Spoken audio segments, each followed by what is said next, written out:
하나, 둘, 셋. 동네 병원 개업해서 한 25년, 30년째 이제 운영을 하고 있는 개업하는 의사고요. 발언의 기회가 주어진다면 사회적인 발언을 좀 하는, 정치적인 발언을 좀 하는 정도의 의사입니다. 중앙일보 때문에 그래요.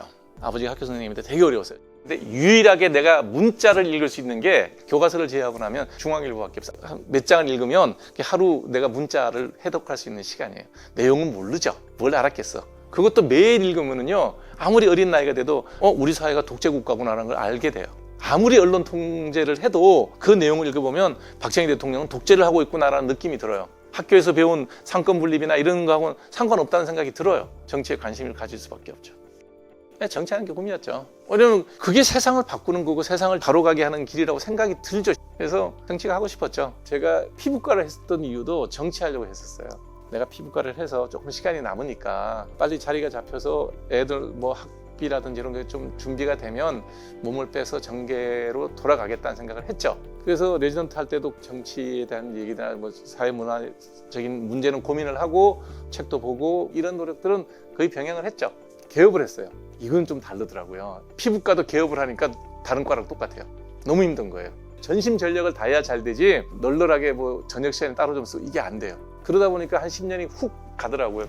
지난번 총선 때 사실은 국민의힘당에서 강남에 지역구 하나를 빈자리가 있으니 출마를 하겠냐고 묻는 제안이 왔었는데 잠시 고민했어요. 왜냐면 그때가 나이가 59이고 58이고 하면 지금이 내가 선택할 수 있는 마지막 기회인데 그때 잠시 집사람이랑 상의하고 전화드리겠다 그러고 맥주 한잔 마시면서 어떻게 생각하니? 집사람은 그러더라고요. 평생 가족들 먹이 살리라고 고생했고 애들 다 먹고 사니까 하고 싶으면 얼마든지 하라 그러더라고요. 그래서 한잔 마시고 난 다음에 그래도 내가 살아온 영역이 한 번도 공공의 영역에서 활동해 본 적도 없고 아무리 내가 신문을 많이 읽고 아무리 역사책을 많이 읽고 아무리 정치학 교과서를 많이 읽었다 한들 그거는 서생이 하는 일이지 현실 정치는 다를 거다. 그래서 전화를 드리고 감사하지만 자격이 부족한 것 같다 그러면서 접었어요. 그날 술을 많이 마셨어요.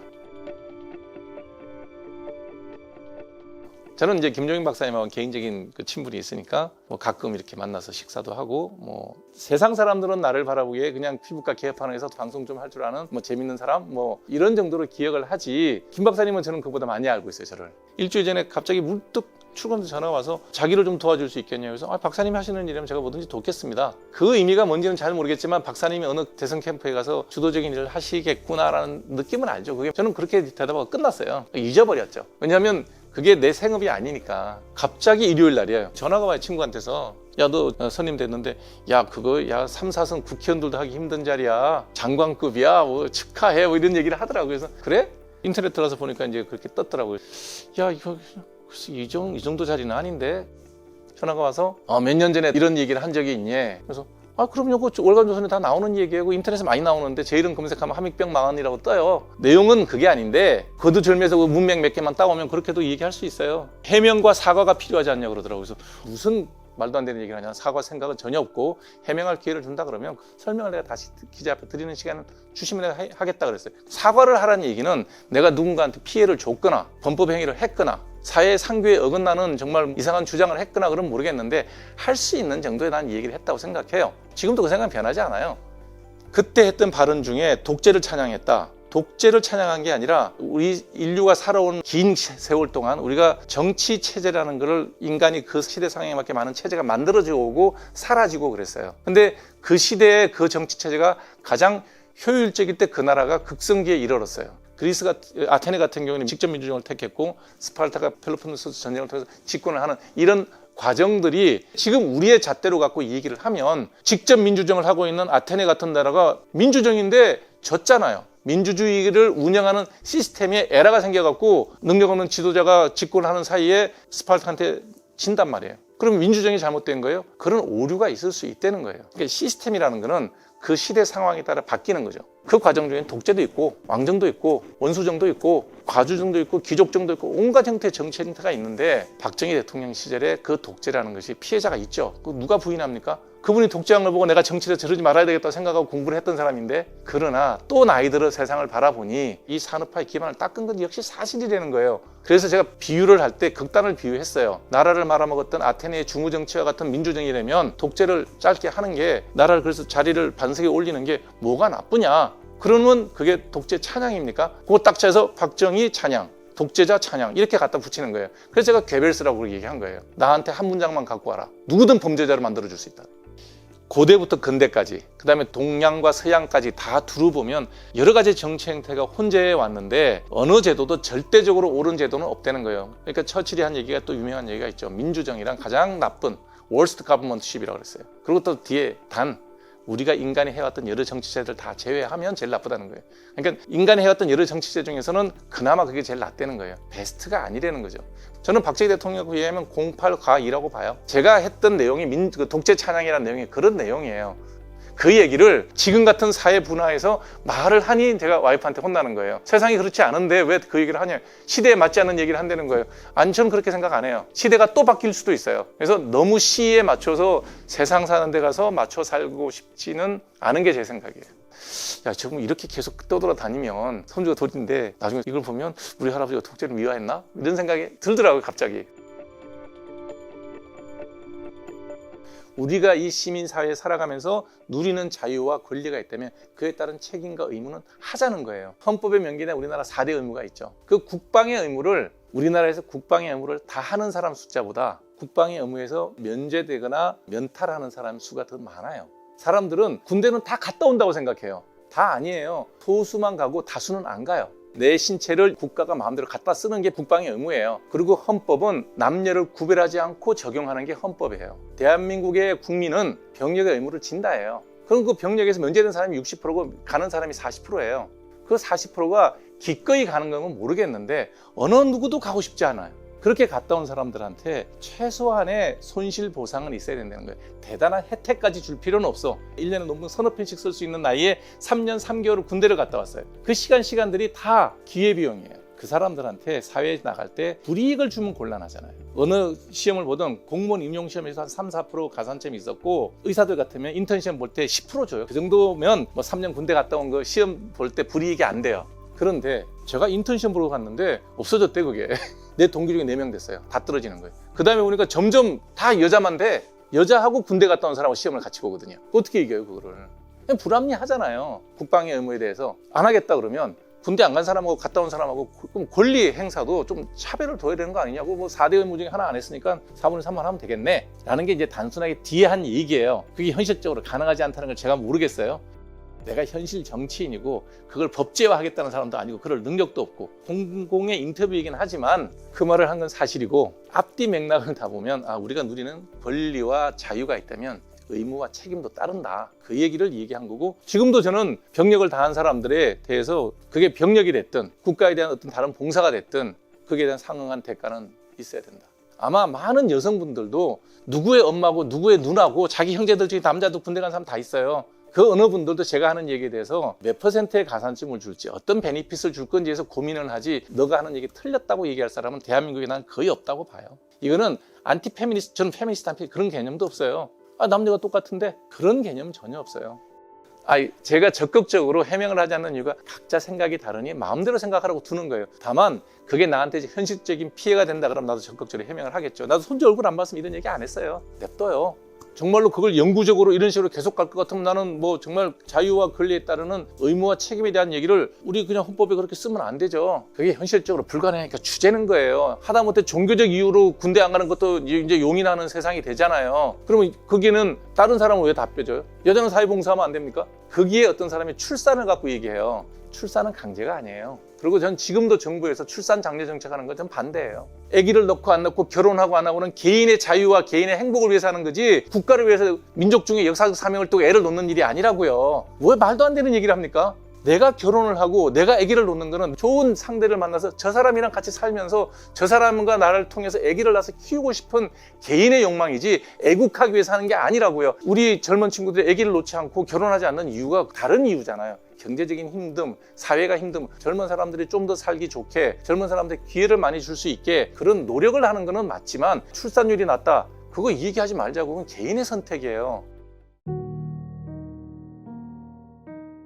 그 뒤에서 어떤 얘기가 오고 갔는지 모르겠는데 공식적으로 발표를 그렇게 하는 거 보고 저는 딱 느낀 건 하나예요. 보수는 비겁하다. 민주당에서 당연히 공격하죠. 그 공격을 받았으면 지금 어찌됐든 선거라는 게 선거 전이잖아. 전쟁이잖아요. 피를 튀기는 전쟁은 아니지 말로 하는 전쟁인데 상대가 공격을 해서 응전을 해야 될 거 아니에요. 적어도 이렇게 내가 가면 윤석열 후보한테 아니면 당에 요만큼이라도 보탬이 된다고 생각하니까 데려간다고 판단했을 거 아니에요. 그렇게 해서 데리고 갔으면 상대가 공격을 했으면 방어를 하고 전쟁을 치를 수 있게끔 아니 대비는 시켜줘야 될 거 아니에요. 검색해 봐서 봤더니 검색에 문장이 몇 줄이 나왔다고 텍스트를 읽어봐야 될 거 아니에요. 아무리 정치인들이 시간이 없다 그러지만 10페이지짜리 15페이지짜리 인터뷰 기사 읽을 만큼 여유가 없지는 않잖아요. 상대가 공격하고 여성 비하 독재 찬양 딱 두 문장만 읽고 나면 손 딱 들고 우리 철회할게. 정말 비겁하다. 마음으로 딱 그게 제가 안 돼서 안타깝다. 저 자리 가면 너무 좋은데 못 가서 정말 유감이다. 전혀 없어요. 그 두 줄의 공격에 그렇게 꼬리 내릴 정도면 전투력이 닥제점이죠. 그 정도로 꼬리 내리게 할 것 같으면 거기에 누가 가서 기꺼이 몸을 담그겠어요. 하여튼 저는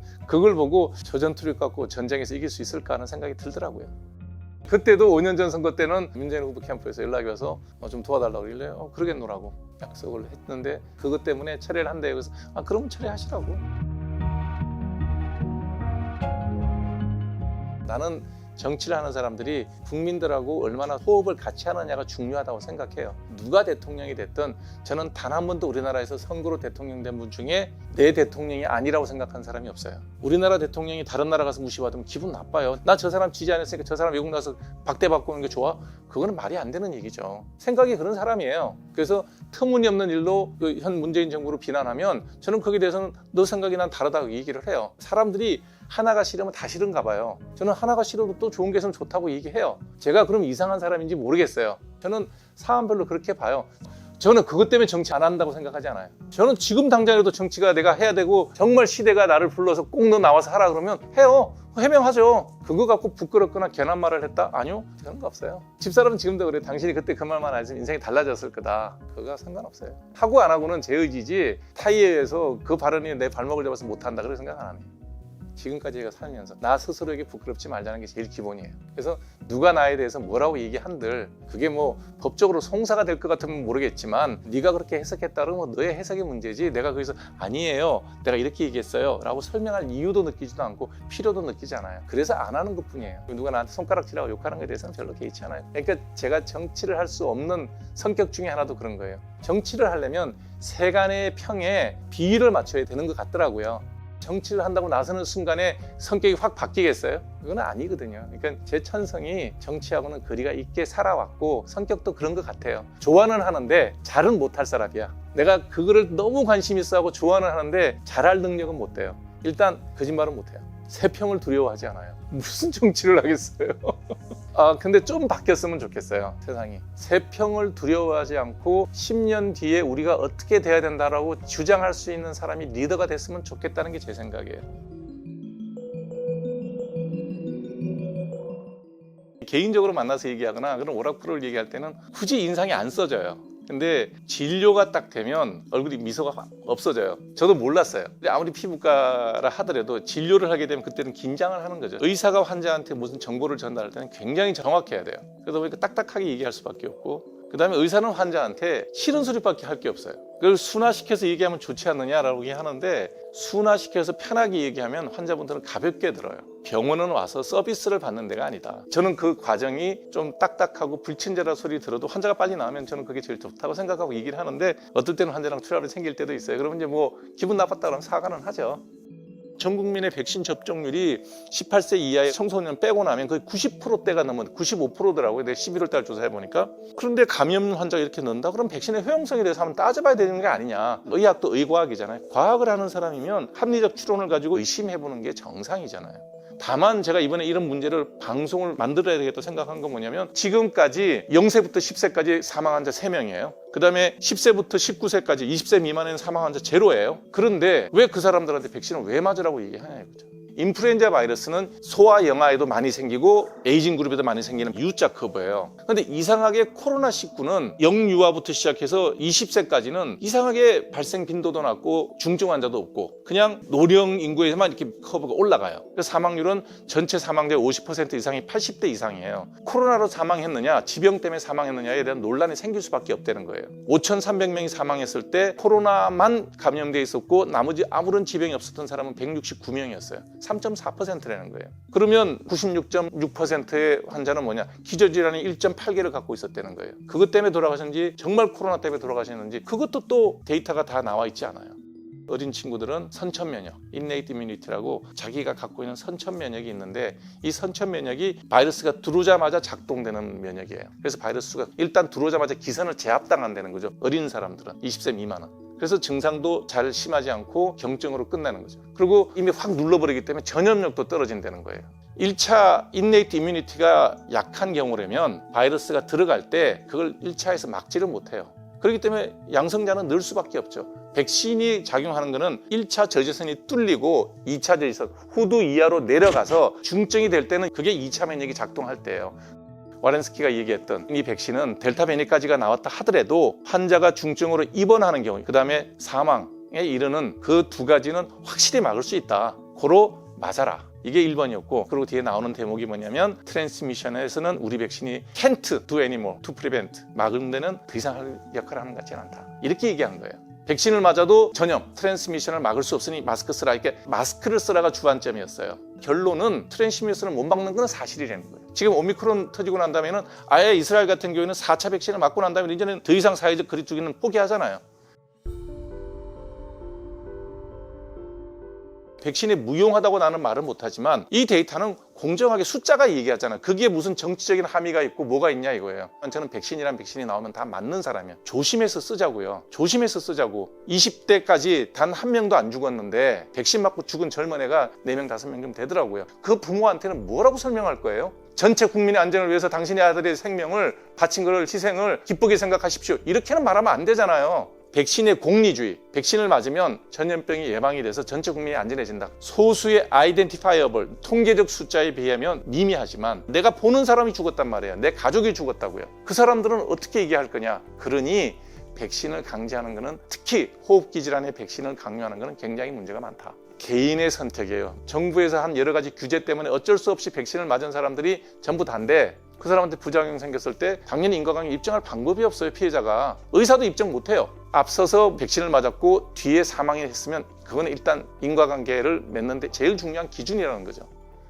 현재 정부에서 백신을 보는 시각이죠. 그 공리주의인 입장에 모순을 제가 얘기하는 거예요. 20대 이내에 지난 2년 동안 단 한 명도 죽지 않았던 그룹에서 백신 맞고 죽은 그룹이 지난 몇 두세 달 사이에 확 늘었다는 거예요. 그것만 답해주면 돼요. 20살 미만한테 강제하는 이유가 뭔지 나한테 설명해 줄 수 있으면 저도 납득을 하겠어요. 물론 50, 60대보다는 기저질환 환자 수는 적지만 20대도 기저질환 환자 있을 거 아니에요. 그 친구들조차도 20대 미만은 한 명도 안 죽었다고요. 코로나로는. 근데 백신 맞고는 죽었다고요. 설명을 해줘야 될 거 아니에요. 좀 여유를 갖고 지금까지 잘해왔다. 기본 전제예요. A0는 된다. 못 줘도 85점, 후이점은 90점은 된다. 그러니 잘하고 있는데 왜 무리수를 둬서 시민들의 반발을 일으키는 일을 하느냐. 그 배경은 저는 몰라요. 어떻게 알겠습니까? 기분이 언짢은 것까지는 제가 어쩔 수 없지만 제가 여러분들한테 과장하거나 없는 얘기를 지어내거나 억지로 주장하거나 그런 건 전혀 없었다. 정부 당국자들의 어려운 입장도 이해는 해요. 이해는 하지만 이런 그 바깥에서 있는 사람이 보는 훈수라 그러죠. 거기에 대해서 열린 마음으로 좀 들었으면 좋겠다 하는 생각을 합니다. 백신의 효용이 없다는 얘기를 주장하는 것은 유튜브 자체에 이런 규정으로 의해서 삭제한다. 그것이 부당한 이유로 확실치 않은 근거로 삭제가 됐으니 언론 탄압이라는 얘기를 쓴 거예요. 내리기 전에 자기들이 자체로 한번 다시 보면 되잖아요. 3, 40분인데 AI에서 했는데도 모르겠고 정부에서 압력을 넣는지 제가 그것을 어떻게 알아요? 그 한 서너 가지 가능성 중에 하나인데 이거는 어찌됐든 언론 탄압이라고 나는 생각한다. 그 얘기를 댓글로 좀 달았죠. 삭제 기준에 이런 기준도 있어요. 백신이 코로나19의 확실한 예방법이라는 주장은 유튜브에서 허용하지 않는 컨텐츠입니다라는 내용도 있어요. 그러면 지금까지 백신 맞아라고 했던 그 많은 의사 선생님들이나 정부 당국자들은 왜 하나도 삭제 안 했어요?